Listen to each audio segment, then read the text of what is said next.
बड़ी खबर आई, आपको बताते हैं। दुबई एयरपोर्ट पर आग लगने की खबर आ रही है। ड्रोन हमले के बाद एयरपोर्ट के एक हिस्से में आग लगने की जानकारी आ रही है। स्थानीय मीडिया ने एक वीडियो भी जारी किया है। आग पर काबू पा लिया गया है। सभी यात्री सुरक्षित बताए जा रहे हैं। फिलहाल उड़ानों को अस्थायी रूप से निलंबित कर दिया गया है। हमले की तस्वीरें भी सामने आई हैं और इस बार निशाना था दुबई एयरपोर्ट। आप देखिए कितना बड़ा धमाका उस वक्त वहां पर होता है जब ये अटैक हुआ। हालांकि जो सभी यात्री हैं वो सुरक्षित बताए जा रहे हैं और जब ये आग लगी तुरंत एक्शन लिया गया और फिलहाल राहत की बात यह है कि आग पर काबू पा लिया गया है। ये ड्रोन हमला किया गया एयरपोर्ट के हिस्से में, जिसके बाद एक हिस्से में आग लग गई। हालांकि राहत उस पे पा लिया गया है और फिलहाल जो उड़ानें हैं उन्हें अस्थायी रूप से निलंबित कर दिया गया है।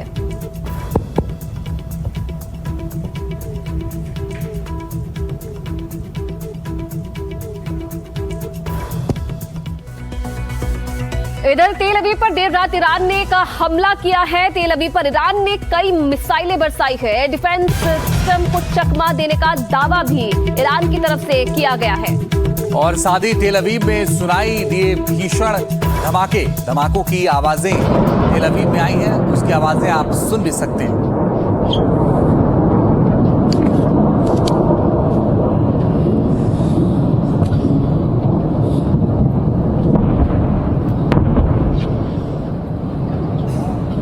तो इजराइल के तेल अवीव में धमाके की आवाजें आप सुन रहे हैं। बताया जा रहा है कि एयर डिफेंस सिस्टम को भी चकमा दे दिया है इन मिसाइलों ने। और ये देखिए मिसाइलें गिरती हुई आपको नजर आएंगी। बताया जा रहा है कि ईरान ने ये मिसाइलें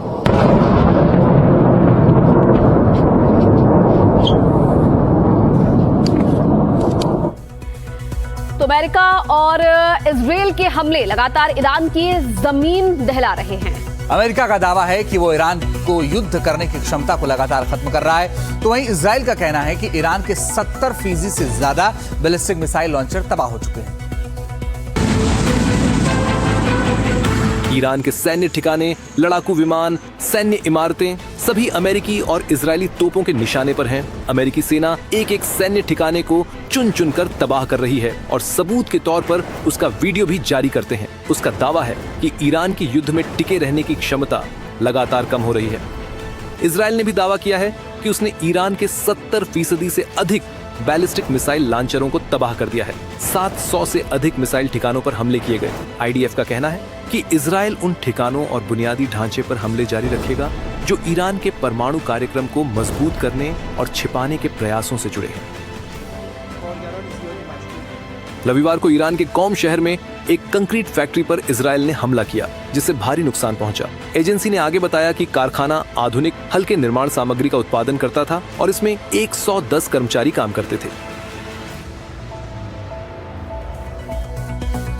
और लेबनान में आईडीएफ ने जोरदार हमला बोला है। दक्षिणी लेबनान के तौल शहर पर यह हमला बोला गया है। हालांकि इस हमले में किसी के हताहत होने की खबर नहीं मिली है। लेबनान में जल्द ग्राउंड ऑपरेशन शुरू कर सकता है इजराइल। लेबनान में ग्राउंड ऑपरेशन शुरू करने की तैयारी कर रहा है इजराइल। और अब देखिए उसी के तहत ये बड़ी कार्रवाई भी हो रही है। लेबनान में आईडीएफ का जोरदार हमला भी देखने को मिला है। दक्षिणी लेबनान के तौल शहर पर आईडीएफ ने ये हमला किया है और किसी के हताहत होने की फिलहाल कोई खबर नहीं है। तो ये तस्वीरें आप देखिए, दक्षिण लेबनान में ये हमला हुआ है। आईडीएफ ने हमला किया है और अब ये माना जा रहा है कि इजराइल सैन्य ऑपरेशन कर सकता है, जमीन पर ऑपरेशन कर सकता है। तो एक के बाद एक हवाई हमलों के बाद अब देखिए इस तरह के हमले सामने आए। उनकी तस्वीरें इस वक्त आपके सामने।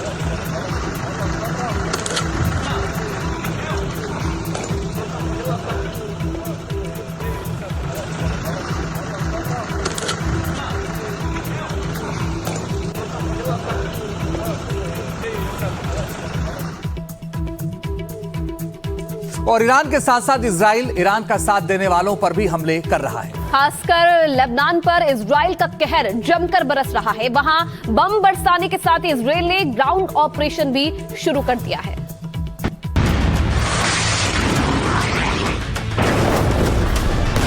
ईरान के साथ युद्ध की शुरुआत होने के बाद से ही हिजबुल्लाह ने भी इजराइल पर हमले शुरू कर दिए थे, जिसके जवाब में इजराइल ने भी बेरूत पर हमले तेज कर दिए। उत्तरी इजराइल में लगातार सायरन बज रहे हैं, जो हर घंटे इस बात का सबूत देते रहते हैं कि युद्ध में दूसरा मोर्चा भी खुला है। लेबनान की सीमा पर लगभग 1 लाख इजरायली सैनिक जमा हो गए हैं। साथ ही इजराइल ने अपने टैंकों को भी इस सीमा पर तैनात कर दिया है। माना जा रहा है कि जल्दी ही इजराइल लेबनान में हिजबुल्लाह के खिलाफ ग्राउंड ऑपरेशन शुरू करेगा। इजराइल का आरोप है कि हिजबुल्लाह स्वास्थ्य सुविधाओं का इस्तेमाल छिपने के लिए कर रहा है। आंकड़े बताते हैं कि महज 10 दिनों में लेबनान में 8 लाख से अधिक लोग युद्ध के कारण विस्थापित हो गए हैं, जबकि पिछले संघर्ष में 10 लाख से अधिक लोग बेघर हुए थे। यह स्थिति पिछले संघर्ष के 1 साल से कुछ अधिक समय बाद उत्पन्न हुई है। और अब बड़ी खबर, बेरूत में इजराइल के ताबड़तोड़ हमले जारी हैं। हिजबुल्लाह के ठिकानों को लगातार निशाना बनाया जा रहा है। बेरूत के दक्षिणी हिस्से पर जमकर बमबारी की गई है। किसी के हताहत होने की खबर हालांकि नहीं है। 8 लाख से ज्यादा लोग यहां से विस्थापित हो चुके हैं। तो बेरूत के दक्षिण हिस्से पर जमकर बमबारी की गई है।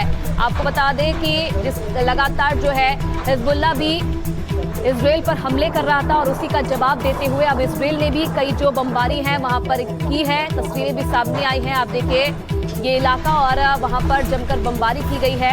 हालांकि जो खबरें मिल रही है, जो आंकड़ा सामने आया है, उसमें ये बताया जा रहा है कि 8 लाख से ज्यादा लोग फिलहाल अब तक यहां से विस्थापित हो चुके हैं। और जो ये हमला किया गया है इसमें अभी किसी के हताहत होने की खबर नहीं है।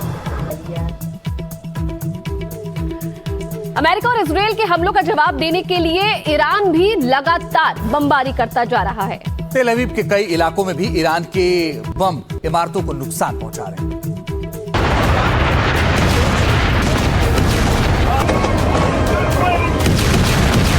तेल अवीव की गलियों में सायरन लगातार गूंज रहे हैं।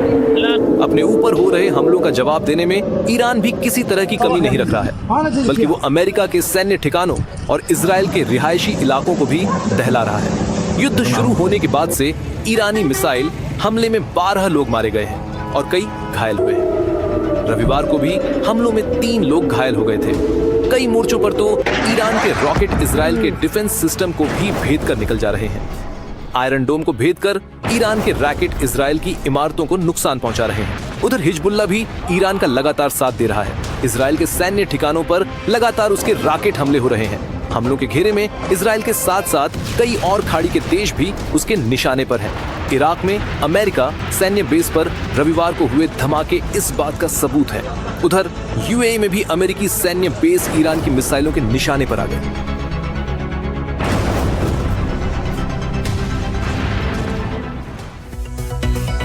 और ईरान लगातार जो है अमेरिका पर हमला कर रहा है और खासकर जो अमेरिकी सैन्य बेस है उन्हें निशाना बनाया जा रहा है। देर रात यूएई में सैन्य बेस को निशाना ईरान ने बनाया है, टारगेट करके वहां पर जमकर हमला किया है।